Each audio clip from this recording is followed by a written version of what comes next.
जय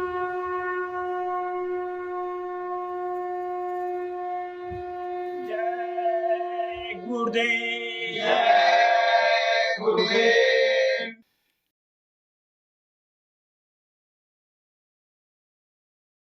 जय गुरुदेव। जय गुरुदेव। नाम सुमर ले सुकर्म कर ले, कौन जाने कल की जगत में खबर नहीं पल की। नाम सुमर ले सुकर्म कर ले, कौन जाने कल की जगत में खबर नहीं पल की। कौड़ी कौड़ी माया जोड़ी, बात करे छल की। कौड़ी कौड़ी माया जोड़ी, बात करे छल की। पाप पुण्य की बांधी गठरिया, कैसे हुए हल की जगत में खबर नहीं पल की। पाप पुण्य की बांधी गठरिया, कैसे हुए हल की जगत में खबर नहीं पल की। मात पिता परिवार बंधु, तिरिया मतलब की। मात पिता परिवार बंधु, तिरिया मतलब की। चलती बेरी कोई न साथी, ये माटी जंगल की जगत में खबर नहीं पल की। चलती बेरी कोई न साथी, ये माटी जंगल की जगत में खबर नहीं पल की। तारों बीच चंद्रमा ज्यों झलके, तेरी महिमा झला झलकी। तारों बीच चंद्रमा जो झलके, तेरी महिमा झला झलकी। बने कुकुरा विष्टा खावे, अब बात करे बल की जगत में खबर नहीं पल की। बने कुकरा विष्टा खावे, अब बात करे बल की जगत में खबर नहीं पल की। ये संसार रहने का सपना, ज्यों ओस बूंद जल की। ये संसार रहने का सपना, जोश बूंद जल की। सतगुरु बिना सब साधना, माटी दल दल की जगत में खबर नहीं पल की। सतगुरु बिना सब साधना, माटी दल दल की जगत में खबर नहीं पल की। अंत समय जब चले अकेला, आंसू नैन ढल की। अंत समय जब चले अकेला, आंसू नैन ढल की। कहे गुरु जी गहो शरण सतगुरु, हो रक्षा जल थल की जगत में खबर नहीं पल की। कहे गुरुजी गहो शरण सतगुरु, हो रक्षा जल थल की, जगत में खबर नहीं पल की। नाम सुमर ले सुकर्म कर ले, कौन जाने कल की, जगत में खबर नहीं पल की। नाम सुमर ले सुकर्म कर ले, कौन जाने कल की, जगत में खबर नहीं पल की। जय गुरुदेव। जय गुरुदेव।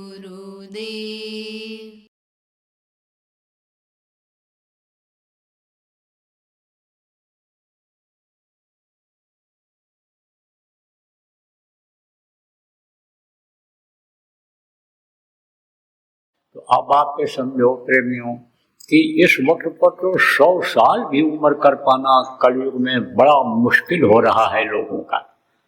अब इस समय देखो नशेखोरी बहुत बढ़ गई और नशा को लोगों ने फैशन बना दिया और कहते भी हैं कि नशा नहीं करोगे तो तुम गंवार माने जाओगे, सोसाइटी में बैठो एक ही पैग पियो तब तुम एडवांस माने जाओगे।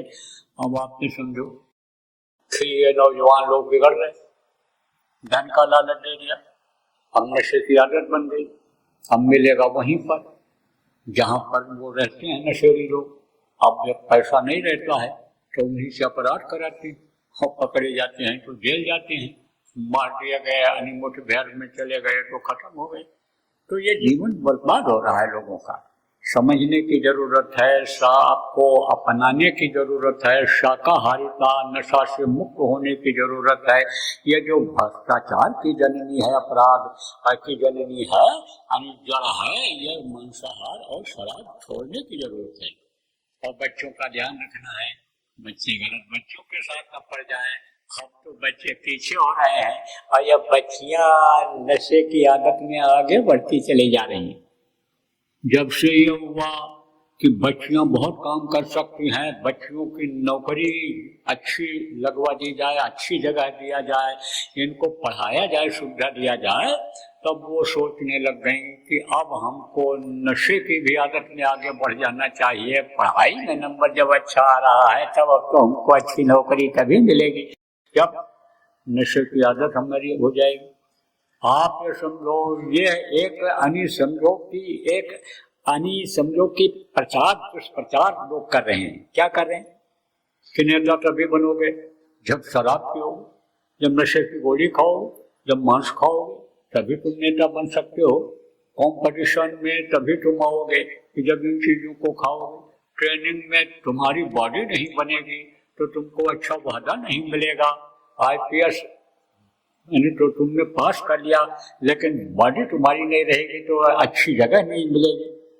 ये एक दुष्प्रचार होगा, दुष्प्रचार। इससे बचना है, लोगों को बचाना है। तो देखो उस समय उम्र ज्यादा थी, सुबह थोड़ा सा समय कम होने की वजह से प्रसंग यह रह गया था, इसको पूरा कर देता हूँ।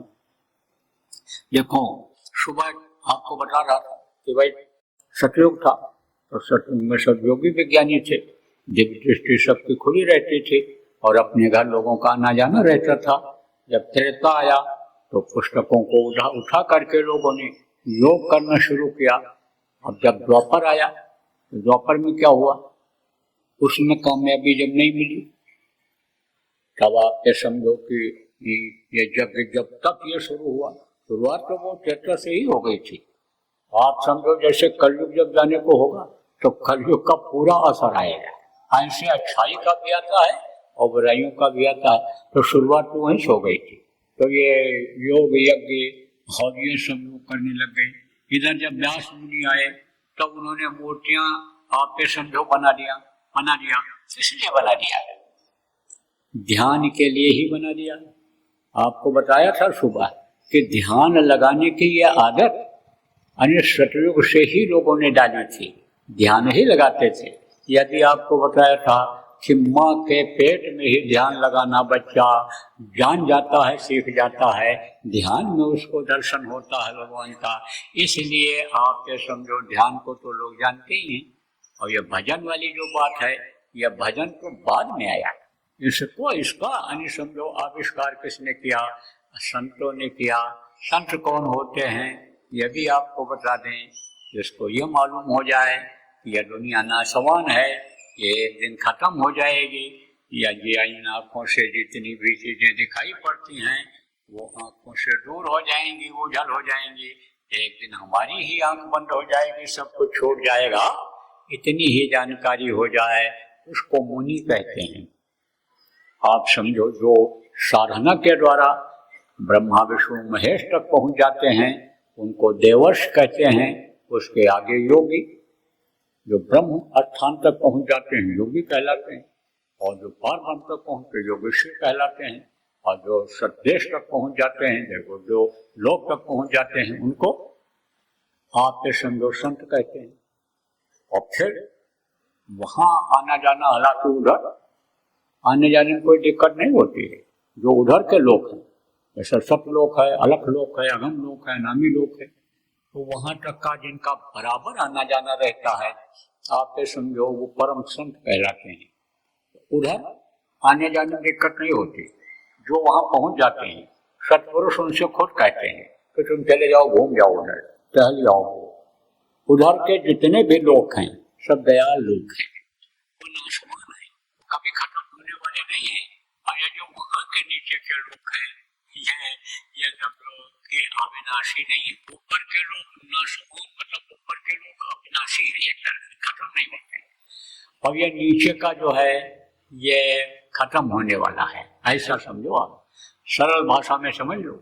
ऊपर के लोग ऐसे कैसे रहते हैं, सिमटाव नहीं होता है। होने को तो जो अनामी प्रभु हैं चाहे तो समेट लें, लेकिन समेटते नहीं है।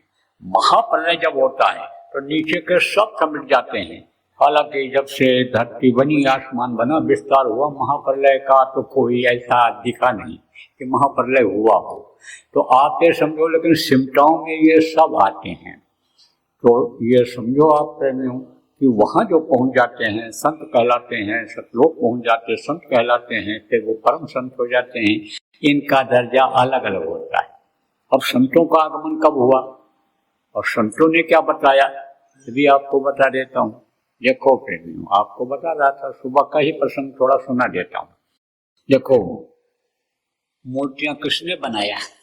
व्यास जी ने बनाया। किस लिए बनाया? कि मूर्तियों की आंखों में ये लोग आके देखेंगे। जैसे छोटे छोटे बच्चों को माताएं लेकर जाती हैं, कहती भैया देखो देखो वो भगवान को देखो, वो आंखों से देखो, वो देखो भगवान। मूर्तियों को दर्शन करा, कहते दर्शन करो, दर्शन करो, दर्शन करो।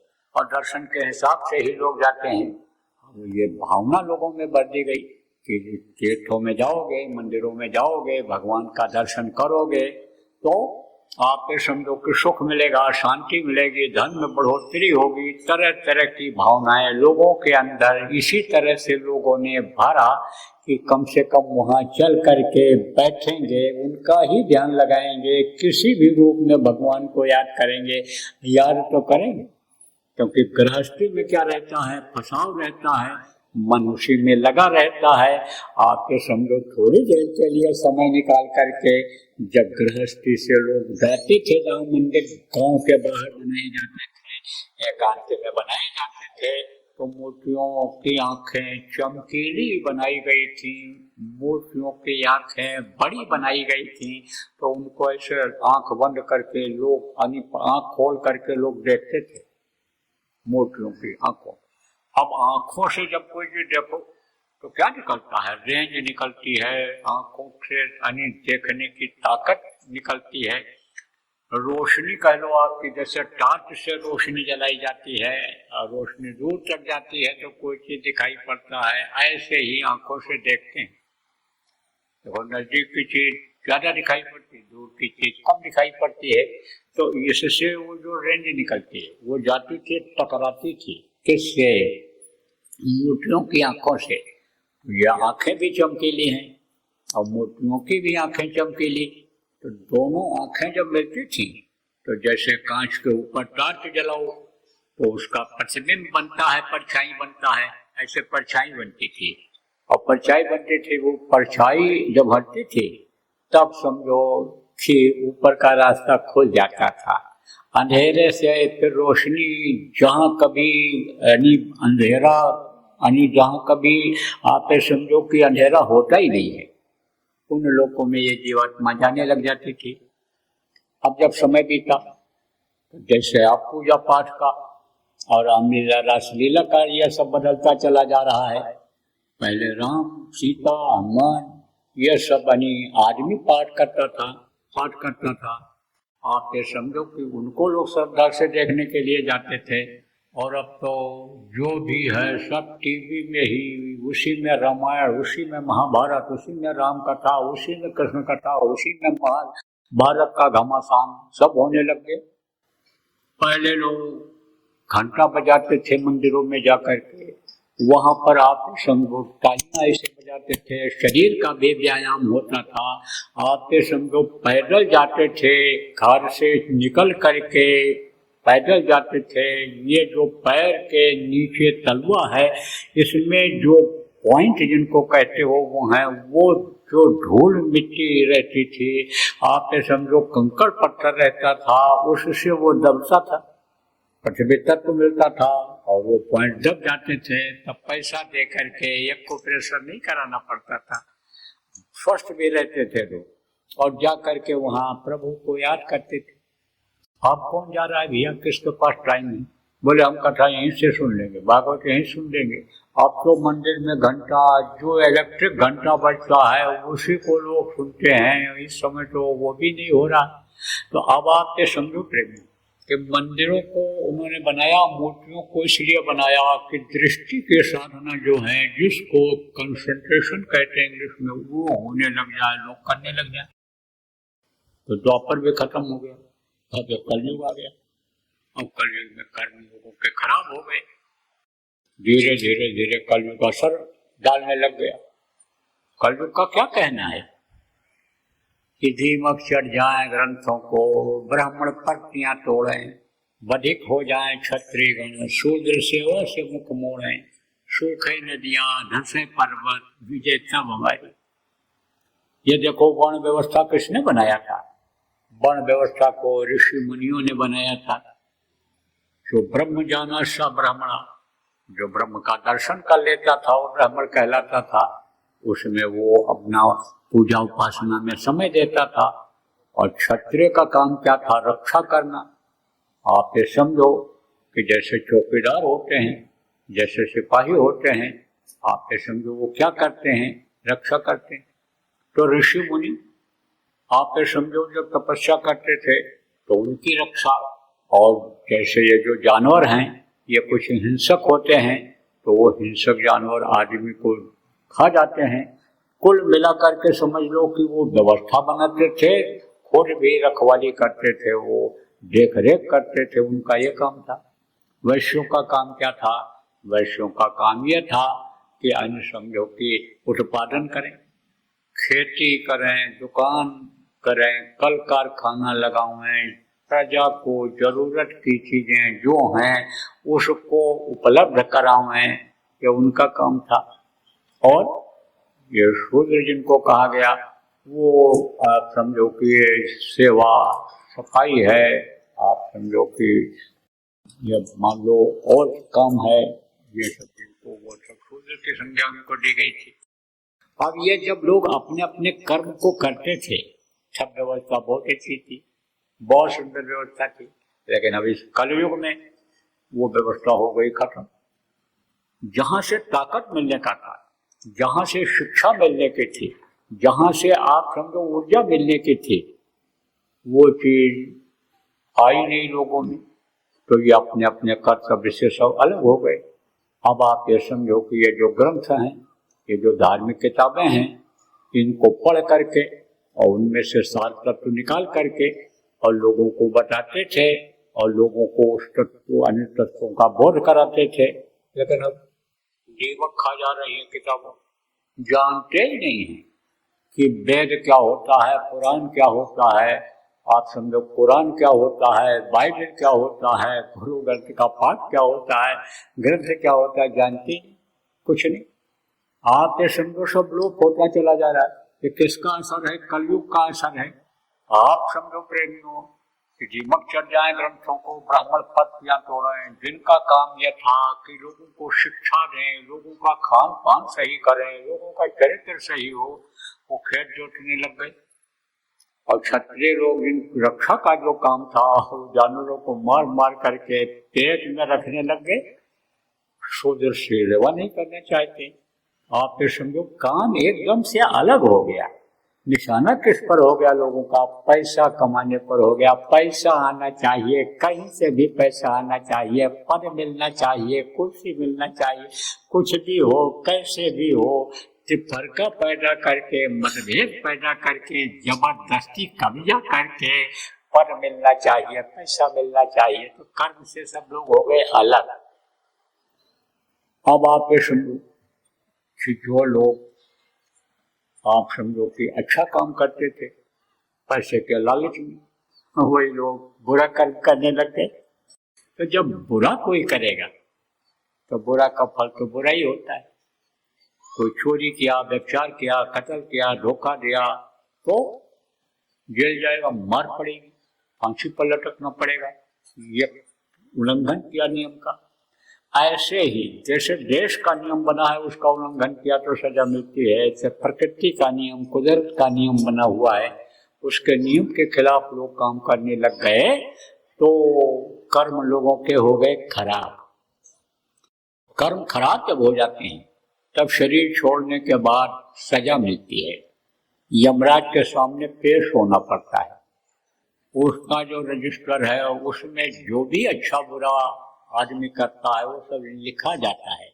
उसका कंप्यूटर कभी फेल नहीं होता है, उसके कागज और स्याही कभी खत्म नहीं होती है, कभी भी वो जलता नहीं है, पानी में गलता नहीं है, उसमें कोई दीमक नहीं लगती है, कुछ खराब होने वाला नहीं होता। सबका काम राम झरोखे बैठकर सबका मुजरा ले, जाकी जैसी चाकरी हुआ को वैसा दे, कर्मों का फल वो देता है। कर्मों के फल में क्या होता है? मार पड़ती है, जलते हैं, तपाए जाते हैं, काटे जाते हैं, छोड़े जाते हैं। कहाँ होता है? यमपुरी जहाँ है वहीं पर नरक बने हुए हैं, नरक, उन नरकों में डाल देते हैं। अब आप ये समझो कि अभी अगर कहा जाए आपसे जो सत्संगी हो, नामदानी हो, कि सुमिरन ध्यान भजन बराबर करते रहो, गुरु को बराबर याद करते रहो, जय गुरुदेव नाम की ध्वनि बोलते रहो, जय गुरुदेव नाम बराबर लेते रहो, तब नहीं करते हो, कहने पर नहीं करते हो। लेकिन जब आंधी आफत आ गई, बीमारी आई, सिर में दर्द हुआ, जब कोई यानी समझो धोखा दे दिया, तब याद करते हो गुरु महाराज हमारा पैसा दिला दो, गुरु महाराज हमारा रोग ठीक कर दो, गुरु महाराज ये कर दो। गुरु को याद आते, गुरु तो याद आते। तो कहा दुख में सुमिरन सब करे और सुख में करे न कोई, जो सुख में सुमिरन करे तो दुख काहे को होए। अरे भाई बरसात आनी है तो घर अगर आप पहले बना लो तो बारिश से भीगोगे, और जब बरसात आ जाएगी तब आप घर बनाओगे तो कैसे यानी बच पाओगे। ऐसे ही जब नरकों में मार पड़ी तब चिल्लाए, आवाज लगाए, यहाँ तो कोई भीगने लग जाए, यहाँ तो किसी को ठोकर लग जाए, यहाँ किसी को कोई तकलीफ हो जाए, तो मानवता ये कहती है, पड़ोसी का, गृहस्थ का यह धर्म बनता है कि भाई कष्ट किसी को भी हो तो उसको मिटाओ। यही है परमार्थ, यही है परोपकार। तो यहाँ तो परोपकार हो जाता है, सुनते हैं लोग, दौड़ते हैं। हालांकि शहरों में अब ये फैशन, ये चीज खत्म होती जा रही है। शहर में तो पता ही नहीं रहता है कि हम ऊपर के फ्लैट में हैं, नीचे कौन रह रहा है, बगल वाले में कौन है। सालों साल रहते हैं, किसी से परिचय ही नहीं होता है। बस गए, कमाए और शाम को खाए, और पशु पक्षियों के जैसे योनि होती है वो खाते हैं, और बच्चा पैदा करते हैं और दुनिया संसार से चले जाते हैं। ऐसे ही आदत बन गई लोगों को। किसी को कोई जानता ही नहीं है शहरों में, आप ये समझो। लेकिन गांव में अभी यह है कि किसी को कोई तकलीफ हो तो भाई मदद करते हैं। देखो, ये जो जातवाद है, ये भाईवाद है, ये भतीजावाद है, ये कौमवाद है, यही बाद में नक्सलवाद, मऊवाद और यही जो है अन्य वादों में, आतंकवाद में यही बदल जाता है। ये बहुत बड़ा अभिशाप है। लेकिन गांव में इतना तिफरका होते हुए भी अगर किसी का घर जलने लग जाए तो कोई दूसरा ये नहीं देखता है, नहीं बुझाना चाहिए। ये चीज तो अभी है धार्मिक इस देश में, धर्म परायण देश में, ये इस तरह का भी धर्म अगर न रहा है तो आप फिर समझो अभी तो ये धरती यानी धस जाएगी, कोई यहाँ रही नहीं जाए। ये तो है, धर्म का बीज तो अभी पड़ा हुआ है। अब यह धर्म कहाँ है? ये धर्म है उधर गाँव में, जंगल जिसको कहते हो, जहाँ यह साधन सुविधा शहरों की नहीं है, वहाँ पर है। आप समझो इसमें जो ज्यादातर लोग आप बैठे हुए हो गांव के ही हो, बड़े शहर के लोग अन्य समझो कि अगर आते भी हैं तो समझो कितना समय न तो दे पाते, न इतनी सेवा करते, न इतनी व्यवस्था कर पाते हैं। वो तो बस दुआ आशीर्वाद लेने के लिए आते हैं। तो आप समझो प्रेमी कि धार्मिक भावना लोगों में है यहाँ, और एक दूसरे की मदद करते हैं। आग लग जाए, अभी आग लग जाए तो ये कोई नहीं देखता है कि हिंदू का घर है कि मुसलमान का घर है कि पंडित जी का घर है कि ठाकुर साहब राजपूत जी का घर है कि ये वैश्य शूद्र का घर है। ये फर्ज कहता है कि हमारा कि भाई आग बुझाओ, मदद करो। किसी के पास नहीं है खाने को तो उसको खाने को दो, कपड़ा नहीं है तो कपड़ा दे दो। तो यहाँ मानवता है, लेकिन वहाँ कुछ नहीं है। कहाँ? नरकों में। वहाँ कोई सुनने वाला है? कोई नहीं। मार जब पड़ती है तो आप समझो 100 फुट 200 मील 300-400 किलोमीटर करीब हो गया, वहां तक आवाज जाती। कोई बचाने वाला है? कोई नहीं बचाने वाला है। कौन जाए वहां बदबू में, कौन जाए वहां चिल्लाहट में, कौन जाए वहां अन्य तकलीफ झेलने के लिए। वो तो जब संतों के जीव कहीं फंस जाते हैं तब आपको जो मैं बताया कि संत जिसको पकड़ते हैं छोड़ते नहीं है, तो उनको जो है उसमें जाना पड़ता है, क्योंकि वो अपना बच्चा मान लेते हैं, जिसको नामदान देते हैं उनको जाना पड़ता है। जैसे कीचड़ में बच्चा गिर जाए, आप समझो लेट्रिन के गड्ढे में गिर जाए, तो बाप उसमें घुस कर निकालेगा कि नहीं निकालेगा? निकालता है।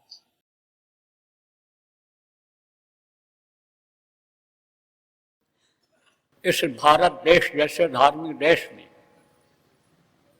बच्चे और बच्चियों का चरित्र का गिरना और इनकी नशे की आदत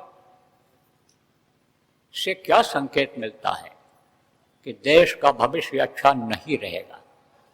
देखो, इस वक्त पर किसी का बच्चा कब बिगड़ जाए, कब नशेबाज हो जाए, कब बच्चा बच्ची चरित्रहीन हो जाए, कुछ नहीं कहा जा सकता है, क्योंकि ये जाल बढ़ता हुआ चला जा रहा है। भारतीय संस्कृति को ही लोग खत्म कर देने में लगे हुए हैं, और जो लोग इसको बचाने में लगे हैं उन्हीं के बच्चे, वही लोग इसमें इन्वॉल्व हैं। तो आप ये सोचो कि क्या होगा इनका बच्चों का। इसलिए आप समझो कि अब अपने स्तर से शुरू करो। लड़का हो चाहे लड़की हो, उसका ध्यान रखो, उसको समझाओ, बताओ। न समझ में आता हो सत्संगों में लाओ, साप्ताहिक सत्संगों में ले जाओ, प्रचार प्रसार में ले जाओ। जैसा साथ पड़ेगा उसी हिसाब से उसमें परिवर्तन आएगा। जय गुरुदेव। सरकारी व गैर सरकारी अनुदान के लिए बिना सत्संगियों के सहयोग द्वारा जनहित के कार्यों में लगी हुई बाबा जय गुरुदेव धर्म विकास संस्था का मुख्यालय पिंगलेश्वर रेलवे स्टेशन के सामने मक्सी रोड, उज्जैन, मध्य प्रदेश में है। यहाँ पर सत्संग व नामदान का कार्यक्रम होता रहता है। अतः आप श्रोताओं से अनुरोध है कि बाबा उमाकांत जी महाराज के आश्रम उज्जैन एक बार परिवार सहित जरूर पधारिएगा। आपके सुझाव के लिए व्हाट्सएप नंबर 9575600700। जय गुरुदेव।